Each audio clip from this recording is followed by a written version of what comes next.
ನೆತ್ತಿ ಸುಡೋ ಬಿಸಿಲು ಸಾಕಪ್ಪ ಅನ್ನೋ ಹಾಗಾಗಿದೆ.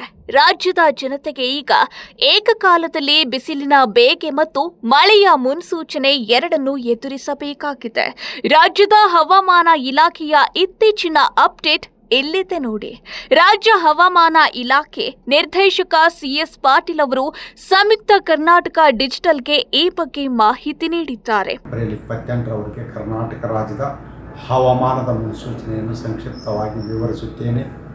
ಇಂದು ಉತ್ತರ ಒಳನಾಡಿನ ಜಿಲ್ಲೆಗಳಲ್ಲಿ ಹಲವು ಕಡೆ, ಕರಾವಳಿ ಹಾಗೂ ದಕ್ಷಿಣ ಒಳನಾಡಿನ ಜಿಲ್ಲೆಗಳಲ್ಲಿ ಕೆಲವು ಕಡೆ ಮಾತ್ರ ಮಳೆಯಾಗಿದೆ. ಪ್ರಮುಖವಾಗಿ ಹುಬ್ಬಳ್ಳಿಯಲ್ಲಿ 3 ಸೆಂಟಿಮೀಟರ್, ನರಗುಂದ 3 ಸೆಂಟಿಮೀಟರ್, ಮಂಗಳೂರಿನಲ್ಲಿ 6 ಸೆಂಟಿಮೀಟರ್, ಹರಪನಹಳ್ಳಿಯಲ್ಲಿ 3 ಸೆಂಟಿಮೀಟರ್ ಮಳೆಯಾಗಿದೆ ಎಂದು ಕಲಬುರಗಿಯಲ್ಲಿ ಗರಿಷ್ಠ ಉಷ್ಣಾಂಶ 40 ಡಿಗ್ರಿ ಸೆಲ್ಸಿಯಸ್, ಬೆಂಗಳೂರಿನಲ್ಲಿ 36 ಡಿಗ್ರಿ ಸೆಲ್ಸಿಯಸ್, ಮಂಗಳೂರಿನಲ್ಲಿ ಗರಿಷ್ಠ ಉಷ್ಣಾಂಶ 35 ಡಿಗ್ರಿ ಸೆಲ್ಸಿಯಸ್ ದಾಖಲಾಗಿದೆ. ಮೊದಲಿಗೆ ಉತ್ತರ ಒಳನಾಡಿನ ಕಡೆ ಗಮನ ಹರಿಸೋಣ.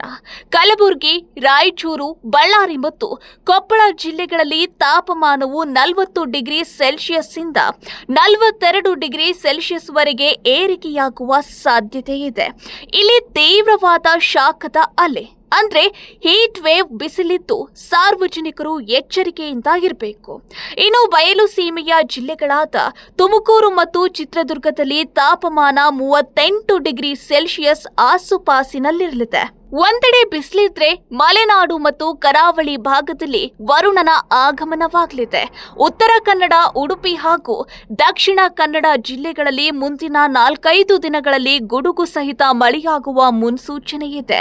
ವಿಶೇಷವಾಗಿ ಏಪ್ರಿಲ್ 25ರಂದು ಸಿಡಿಲು ಸಹಿತ ಮಳೆ ಹಾಗೂ ಗಂಟೆಗೆ 30ರಿಂದ 40 ಕಿಲೋಮೀಟರ್ ವೇಗದಲ್ಲಿ ಗಾಳಿ ಬೀಸಲಿದೆ. ಬೆಳಗಾವಿ, ಧಾರವಾಡ ಮತ್ತು ಶಿವಮೊಗ್ಗದ ಭಾಗಗಳಲ್ಲಿ ಸಂಜೆ ಅಥವಾ ರಾತ್ರಿ ವೇಳೆಗೆ ಸಾಧಾರಣ ಮಳೆಯ ನಿರೀಕ್ಷೆ ಇದೆ. ಬೆಂಗಳೂರಿನ ಹವಾಮಾನದ ಬಗ್ಗೆ ನೋಡುವುದಾದ್ರೆ ನಗರದಲ್ಲಿ ಮೋಡ ಕವಿದ ವಾತಾವರಣವಿದ್ರೂ ಮಳೆಯ ಸಾಧ್ಯತೆ ಸದ್ಯಕ್ಕೆ ಕಡಿಮೆ ಇದೆ.